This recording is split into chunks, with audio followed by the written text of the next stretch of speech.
محمد كما صليت على إبراهيم وعلى آل إبراهيم إنك حميد مجيد. اللهم بارك على محمد وعلى آل محمد كما باركت على إبراهيم وعلى آل إبراهيم إنك حميد مجيد.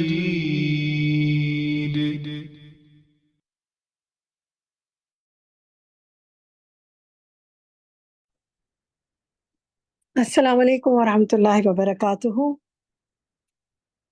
الحمد للہ رب العالمین والصلاة والسلام علی سید المرسلین اما بعد فاعوذ باللہ من الشیطان الرجیم بسم اللہ الرحمن الرحیم.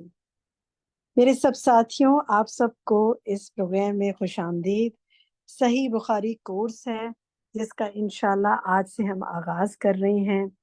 ڈے 1 ہے آج ہمارا، اور الحمدللہ ہمارے ساتھ آپ سب اللہ سبحانہ و تعالیٰ کی توفیق کے ساتھ اس سیشن میں شریک ہیں. اللہ سبحانہ و تعالیٰ آپ کا علم کا یہ شوق قائم دائم رکھے اور آپ کے لیے آپ کے علم کو عمل میں ڈھالنے کا باعث بنے. آپ کا علم آپ کے عمل میں ڈھلے. اللہ سبحانہ و تعالیٰ اس کی توفیق عطا فرمائے آپ کو، اور اللہ سبحانہ و تعالیٰ آپ کی جو یہ کوشش ہے اس کو قبول فرمائے. الحمدللہ ہم تھوڑا سا آپ کو یہ بتائیں گے کہ ہم کیا کیا انشاءاللہ اس سیشن میں کریں گے اللہ کی توفیق سے.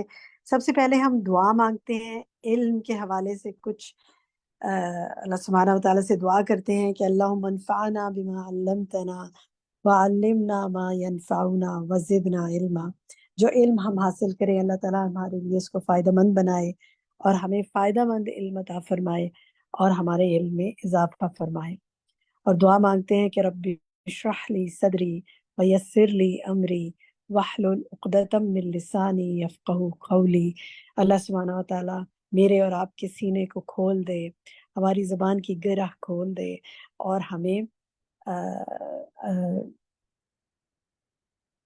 ہمیں بات سمجھنے کی توفیق عطا فرمائے، اور دوسروں کو بھی ہماری بات سمجھنے کی توفیق عطا فرمائے کہ وہ ہماری بات سمجھ سکیں. اور کوئی کمی کوتاہی ہم سے ہو جائے تو اللہ سبحانہ تعالیٰ اس پر ہمیں معاف فرما دے. آپ کو تھوڑا سا بریف کرتے ہیں پہلے کہ اس سیشن میں ہم انشاءاللہ کیا کریں گے، اور پھر تھوڑا سا آپ سے بات چیت کریں گے، انٹروڈکشن لیں گے آپ کا. صحیح بخاری کا جو یہ کورس ہے یہ پارٹ 2 ہے ہمارا. پہلا حصہ جو ہے صحیح بخاری کا، اس میں ہم کتاب الوحی، کتاب الایمان، کتاب العلم اس کو پڑھ چکے ہیں. اور اب جو ہم پڑھنے جا رہے ہیں وہ ہم کتاب الوضو اور کتاب التیمم پڑھ رہے ہیں انشاءاللہ. آج کیونکہ پہلا ہمارا سیشن ہے اس کورس کا، تو کتاب الوضو سے ہم آغاز کریں گے، اور اس کی انشاءاللہ حدیث نمبر 137 سے 161، 137 سے 161 تک آج ہم کور کریں گے. بہت کچھ سیکھیں گے آپ. ہو سکتا ہے آپ کے ذہن میں آئے کہ وضو کے حوالے سے تو آپ کو پتہ ہی ہے بہت کچھ، لیکن جب آپ پڑھیں گے اور سمجھیں گے تو آپ کو اندازہ ہوگا کہ بہت سی چیزیں ہمیں شک ہوتا ہے ان میں، کچھ اس کی کلیئرٹی ہو جاتی ہے، کچھ ہمیں معلوم نہیں ہوتا اس کا پتہ چل جاتا ہے، اور بہت سے ایسے سوالات جو ہمارے ذہنوں میں پیدا ہوتے ہیں ان کے جوابات ہمیں مل جاتے ہیں. اور پھر استاذہ محترمہ نے جس بہترین انداز میں ساتھ تربیت بھی کی ہوئی ہے، یعنی نبی پاک صلی اللہ علیہ وسلم کی بات ہو، کیا بات ہے آپ کے الفاظ کی، اور اس پر استاذہ کی تربیت ہو، سبحان اللہ ساتھ، تو انشاءاللہ آپ خود دیکھیں گے کہ کس قدر فائدہ حاصل ہوگا انشاءاللہ. کتاب الوضو جو ہے اس کے اندر ہم کیا کیا پڑھیں گے. کتاب الوضو سے کتاب التیمم تک ہم جو پڑھیں گے وہ بتاتے ہیں آپ کو. سامنے آپ کو اسکرین پر نظر آ رہی ہے آپ کی کورس بک صحیح بخاری. یہ آپ میں سے ہو سکتا ہے کئی لوگ آج جنہوں نے پہلی بار ہمارے ساتھ سیشن جوائن کیا، ان سے ہم درخواست کریں گے کہ اس کتاب کو وہ خرید لیں. اگر ان کے آس پاس کوئی الوداع کا اسٹور ہے وہاں سے خرید لیں، ورنہ کہیں ہو سکتا ہے کہ دارالسلام کا ہے وہاں سے ان کو مل جائے، اور اگر نہیں تو جو الہدیٰ کا سیلز آفس ہے اس کا ایڈریس اور ٹیلی فون نمبر آپ کے ساتھ شیئر کر دیا جائے گا، اس سے آپ منگوا سکتے ہیں۔ کتاب دیکھیں، طالب علم کتاب اور قلم پین یہ تینوں چیزیں لازم و ملزوم ہے۔ تو آپ یہ اکتفا نہ کریں کہ اسکرین پہ بہت کچھ شو ہو رہا ہے، اسکرین پہ تو جو شو ہو رہا ہے سو ہو رہا ہے، لیکن بہت سی چیزیں نہیں بھی شو ہو رہی جو کہ آپ کو کتاب میں ملیں گی، تو وہ آپ کتاب سے انشاءاللہ حاصل کریں۔ اس میں ہم جو پڑھیں گے انشاءاللہ، جو یہ کورس ہے ہمارا، اس میں ہم کتاب الوضو، کتاب الغسل، کتاب الحیض اور کتاب التیمم پڑھیں گے۔ پیریڈس کے حوالے سے، حیض کے حوالے سے بہت سے سوالات آتے رہتے ہیں، ان سب کے انشاءاللہ آپ کو جوابات ملیں گے۔ غسل کے حوالے سے ہو سکتا ہے بہت سی چیزیں آپ کو نہ معلوم ہو، وہ معلوم ہوگی، اور اگر جو معلوم ہے ان میں بھی انشاءاللہ ضرور سنت کے مطابق کیا بہتری لائی جائے گی اس کا علم ہوگا آپ کو انشاءاللہ۔ اب ہم آتے ہیں کہ کورس کے مقاصد کیا ہیں۔ دیکھیں، ہر کام کا کوئی مقصد ہوتا ہے نا، اس کورس کے بھی کچھ مقاصد ہیں، اور ہمارے جس کے کورس کے جو مقاصد ہیں نا ہمارے، وہی آپ کے مقاصد ہیں انشاءاللہ، تو مل جل کر ہم نے ان کو اچیو کرنا ہے۔ تو پہلا جو مقصد ہے اس کورس کا وہ یہ ہے کہ احادیث مبارکہ کی تعلیم عام کرنا، سب تک جائے، جیسے قرآن ہر دل اور ہر ہاتھ تک جائے نا، تو نبی پاک صلی اللہ علیہ وسلم کی بات بھی ہم عوام الناس تک اور سب تک پہنچائیں، خود بھی سیکھیں اور سکھائیں۔ تو اس پہلے جو مقصد ہے اس کو ہمیشہ ذہن میں رکھیے گا، کیونکہ آج کی آخری سلائیڈ سے پہلے کچھ سلائیڈز میں ہم کچھ ہوم ورکس جب آپ کو دیتے ہیں نا، تو ہم آپ کو اس مقصد کو اچیو کرنے کے لیے کچھ ہوم ورکس بھی دیں گے انشاءاللہ، اور آپ نے ہمارے ساتھ شامل ہونا ہے اس تعلیم کو عام کرنے میں انشاءاللہ۔ یہ میرا یا کسی اور کا کام نہیں ہے، یہ ہم سب کا اکٹھے اجتماعی کام ہے، صرف یعنی ہمارا کام نہیں ہے بلکہ ہم سب کا کام ہے۔ پھر احادیث مبارکہ کی تعلیم عام کرنا، دوسری جو ہے وہ ہے کہ نبی پاک صلی اللہ علیہ وسلم کی محبت اور سنت کی محبت راسخ کرنے کی کوشش کرنا۔ ہم پڑھتے جائیں اور ہمیں نبی پاک صلی اللہ علیہ وسلم سے محبت مزید حاصل ہوتی جائے، اور ہمارے دل میں گویا پیوست ہو جائے، راسخ ہو جائے، اور ہمیں سب سے زیادہ آپ صلی اللہ علیہ وسلم سے محبت ہو جائے، کیونکہ یہی ایمان کا حصہ ہے جو کہ ہم نے کتاب الایمان میں بھی پڑھا۔ پھر اسی طرح ہم سنت کو اپنی روزمرہ زندگی میں لاگو کرنا، یہ سیکھ جائیں انشاءاللہ۔ ہم سیکھیں گے کہ کیونکہ ہم آپ کو جو ہوم ورکس دیتے ہیں نا، تو ان میں ہم آپ کو چھوٹے چھوٹے ہوم ورکس دیتے ہیں کہ اچھا آپ یہ کیجئے، یہ کیجئے، اور ویسے بھی جب آپ پڑھیں گی تو خود آپ کا دل کرے گا کہ آپ ایسے کریں، کیونکہ یہ میری اور کسی اور کی بات تھوڑی ہے، یہ تو پروفٹ محمد صلی اللہ علیہ وسلم کی بات ہے، اور آپ سے زیادہ کس کی بات میں اثر ہوگا؟ تو سنت کو انشاءاللہ ہم نے اپنی روزمرہ زندگی میں لاگو کرنا ہے۔ کوئی چیز لاگو آپ اس وقت کر سکتے ہیں جب آپ کو اس کا پتہ ہو، علم اور عمل یہ دونوں ہم نے کام کرنے ہیں انشاءاللہ۔ پھر اپنی عبادات کی قبولیت کے لیے طہارت سے متعلق علم حاصل کرنا، سبحان اللہ، یہ بے انتہا ضروری ہے، کیونکہ طہارت جو ہے اس کی آپ کتنی اسینشیل ہے اور اس کی کیا افادیت ہے وہ آپ انشاءاللہ آگے پڑھیں گے۔ پھر اپنے اخلاق اور معاملات کی اصلاح کرنا۔ آپ سوچیں گے کہ بھلا یہ بتاؤ کہ کتاب الوضو، کتاب الغسل اور کتاب الحیض اور کتاب التیمم پڑھ کے میرے اخلاق کیسے اچھے ہو جائیں گے، میرے معاملات کیسے اچھے ہو جائیں گے؟ یہ تو جناب جب آپ پڑھتے جائیں گے تو آپ کو پتہ چلے گا کہ کتنی تربیت حدیث کے ذریعے ہماری ہوتی ہے الحمدللہ۔ اور حدیث کے متن کو، ٹیکسٹ کو عربی زبان میں پڑھنے کا شوق پیدا کرنا، یہ بھی ہمارا ایک مقصد ہے، اور اس کو اچیو کرنے کے لیے جیسا کہ آپ میں سے کچھ ہمارے ساتھی جو پچھلے کورسز میں ہمارے ساتھ شامل ہیں وہ جانتے ہیں کہ ہم آپ کو چھوٹی چھوٹی کچھ احادیث بھی پڑھنے کے لیے، انہیں جن میں کم عربک ٹیکسٹ ہوتا ہے وہ پڑھنے کے لیے دیتے ہیں، اور والنٹیرلی آپ میں سے جو سنانا چاہے اگلی کلاس میں، نیکسٹ کلاس سے ہم شروع کر دیں گے۔ آج ہم آپ کو دیں گے ہوم ورک کہ یہ حدیث پڑھیے، جو آپ میں سے کرنا چاہے وہ عربی پڑھ کر آئے اور اگلی کلاس میں ہمیں سنائے۔ ماشاءاللہ بہت ریگولر ہمارے ساتھی سناتے رہے ہیں، آپ بھی ان میں شامل ہو جائیے۔ تو جناب دعا مانگ لیتے ہیں پھر سے کہ رب زدنی علما، اے میرے رب میرے علم میں اضافہ فرما۔ اب میں چاہوں گی کہ تھوڑی سی آپ سے بات لوں، کچھ چند منٹ میرے پاس ہیں، دیکھتے ہیں ہمارے ساتھ کتنے ساتھی شامل ہیں۔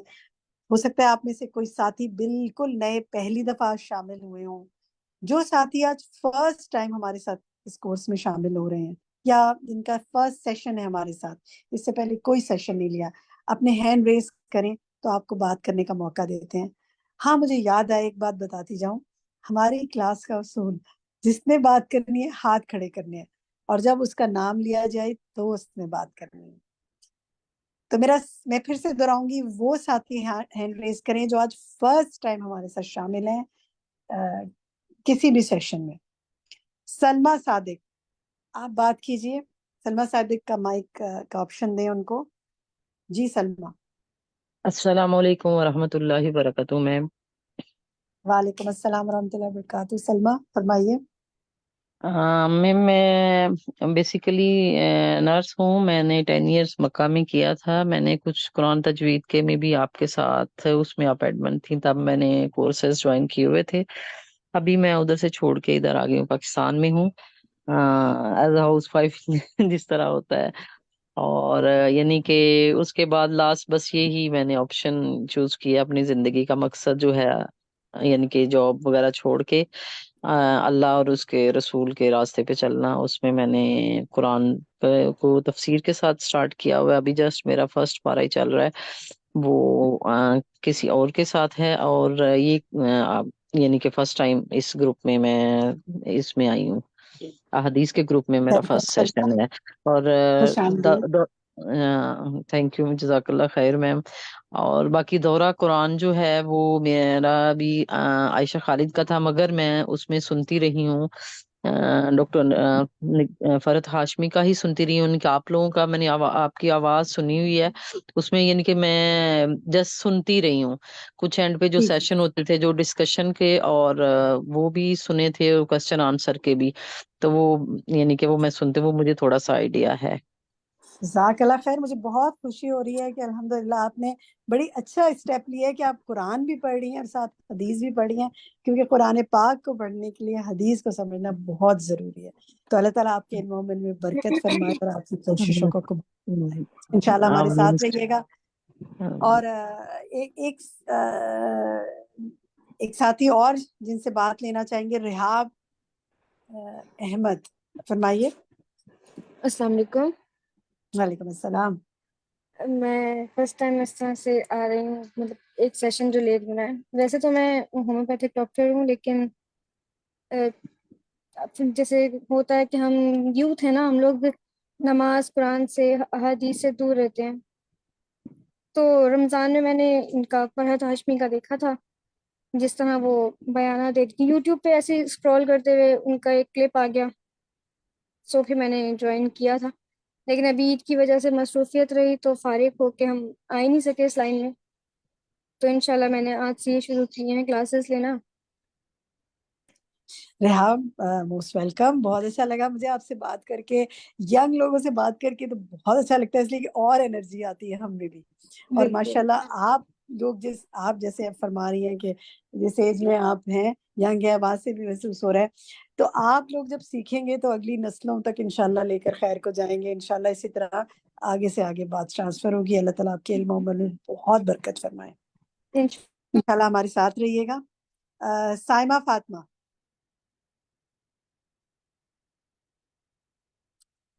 سائمہ فاطمہ مہری، السلام جی علیکم سائمہ۔ جی، میں نے نا یہ وعلیکم پہلی السلام۔ بار آپ کی کلاس اٹینڈ کر رہی ہوں۔ اس سے پہلے میں نے صرف اسی رمضان شریف میں جو ہے نا میں نے کچھ کلاسز لی ہیں دورہ قرآن کی نا، آپ لوگ اچھا، بھی سب کریں، اور میں بھی یہ چاہتی ہوں کہ میں جو ہے نا کچھ اس طرح سے علم حاصل کر سکوں، کیونکہ میں نے قرآن پاک صرف جو ہے نا ناظرہ پڑھا ہوا ہے، اور ریسنٹلی اچھا، میں نے سورۃ بقرہ سے سٹارٹ کیا ہے ترجمہ تفسیر نا، لیکن ابھی ہم لوگ بہت سٹارٹ میں ہیں، اچھا ٹھیک اور ہے، میں کوئی ہر بات نہیں، کلاس آغاز کر دیا نا آپ نے، انشاءاللہ اللہ تعالیٰ برکت ڈالتا جائے گا آپ کے علم میں، اور انشاءاللہ انشاءاللہ پہلا قدم آپ نے، ایک قدم ہم بڑھائیں گے، 10 قدم وہ آگے بڑھے گا انشاءاللہ۔ یہ تو حدیث میں پتہ چلتا ہے کہ بندہ ایک قدم بڑھاتا ہے، ایک ہاتھ بڑھاتا ہے، اللہ تعالیٰ 10 ہاتھ اس کی طرف جاتا ہے۔ تو آپ ضرور جی، کوشش کرتی رہے، اور ماشاءاللہ آپ نے بخاری میں بھی لے لیا ہے، موسٹ ویلکم۔ سائمہ آپ کون سے شہر میں ہیں؟ میں بہاولپور سے ہوں۔ اوکے، ٹھیک ہے، الحمدللہ، ٹھیک ہے جناب۔ ہم کراچی میں ہیں تو دیکھیں ماشاءاللہ ہم لوگ کتنے کتنے دور کے شہروں میں ایک دوسرے کے ساتھ اکٹھے ہیں، لیکن اللہ کے راستے کے مسافر ہیں، علم کی خاطر اکٹھے ہوئے ہیں۔ یہ ہمارے اللہ دین کی تعالیٰ، برکت ہے کہ ہم سب لوگ ساتھ میں ہیں۔ الحمدللہ الحمدللہ۔ ایک کمنٹ میں اور لے لیتی ہوں طاہرہ سے۔